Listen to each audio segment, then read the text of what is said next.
आज जब Bharat global platform पर कुछ कहता है तो दुनिया सुनती है। आज इंटरनेशनल फोरम पर भारत कुछ बोलता है तो सारी दुनिया कान खोलकर सुनती है। India has overtaken Japan and become the fourth largest economy in the world. Modi की गारंटी यानी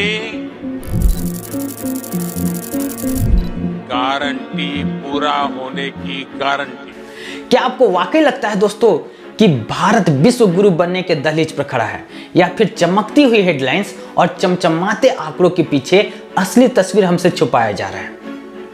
आज हर तरफ एक ही डंका बज रहा है कि दुनिया में भारत का लोहा माना जा रहा है, लेकिन जब हम राजनीति के चश्मे को उतारकर एक आम नागरिक की जिंदगी, देश के आर्थिक आंकड़े और अपने एजुकेशन सिस्टम की जमीनी हकीकत को देखते हैं तो बहुत बड़ा सवाल खड़ा होता है। क्या हम सच में आगे बढ़ रहे हैं या अंदर ही अंदर पिछड़ते जा रहे हैं?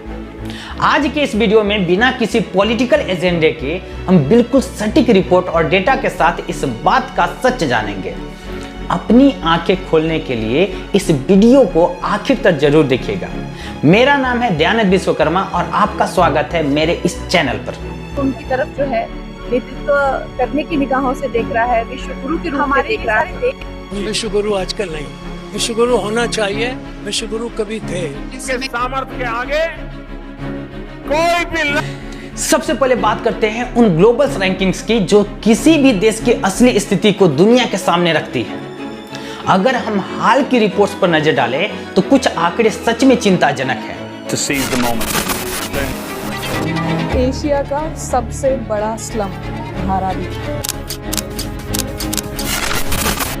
ग्लोबल हंगर इंडेक्स दुनिया के देशों के लिस्ट में भारत का स्थान काफी नीचे है।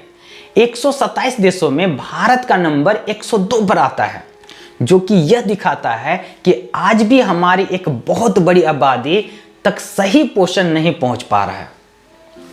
प्रेस फ्रीडम इंडेक्स मीडिया को लोकतंत्र का चौथा स्तंभ कहा जाता है, लेकिन इस इंडेक्स में भी भारत की रैंकिंग 180 देशों में 157 है, जो कि पिछले साल से 6 पोजीशन और नीचे गिर गया है, जो कि बहुत ही चिंता का विषय है दोस्तों।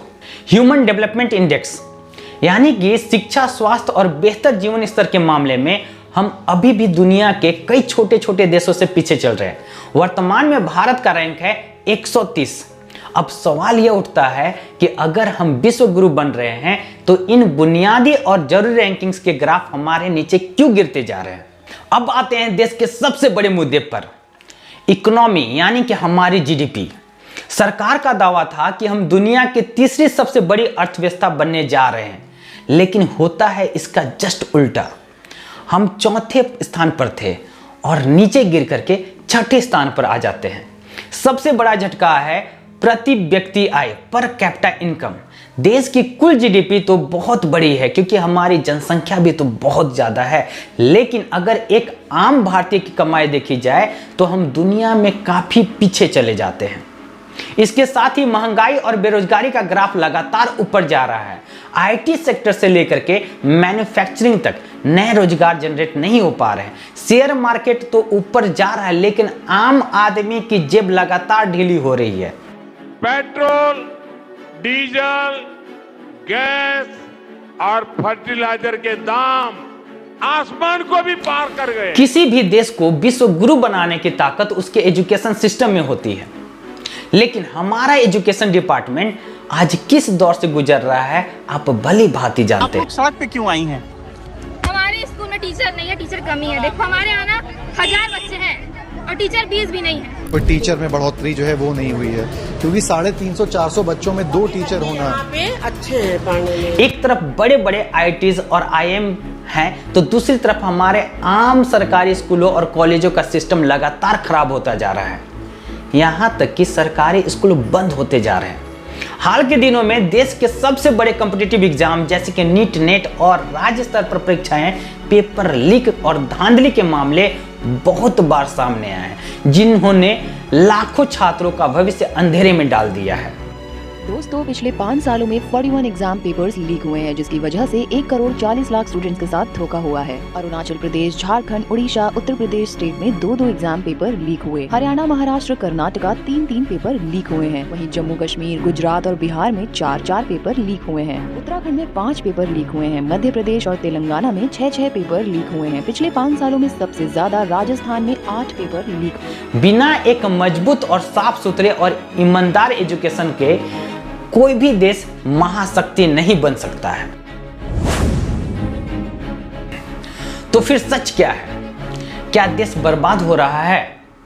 नहीं, ऐसा कहना भी पूरी तरीके से गलत होगा। भारत ने ऐसे कई सेक्टर्स में बेमिसाल प्रगति की है। आज हमारा यूपीआई और डिजिटल पेमेंट सिस्टम पूरी दुनिया में बेस्ट है। स्पेस रिसर्च में हमारी स्पेस एजेंसी इसरो का कोई जवाब नहीं है। डीआरडीओ भी बहुत ही अच्छे से काम कर रहा है। लेकिन दोस्तों, असली विश्व गुरु वही देश होता है जहां आखिरी नागरिक भी शिक्षित हो, स्वस्थ हो, जिसके पास एक सम्मानजनक रोजगार हो। सिर्फ जीडीपी की बड़े आंकड़े या मीडिया के द्वारा कही गई झूठी तारीफ से देश महान नहीं बनता। देश महान बनता है उसके ग्राउंड रियलिटी से, यानी कि जमीनी हकीकत को बदलने से। आपको क्या लगता है, क्या हम सही दिशा में जा रहे हैं या अपने सिस्टम को तुरंत सुधारने की जरूरत है? अपनी राय कमेंट बॉक्स में जरूर लिखें। अगर वीडियो इंफॉर्मेटिव लगी हो तो इस वीडियो को लाइक जरूर करें और चैनल को सब्सक्राइब जरूर करें।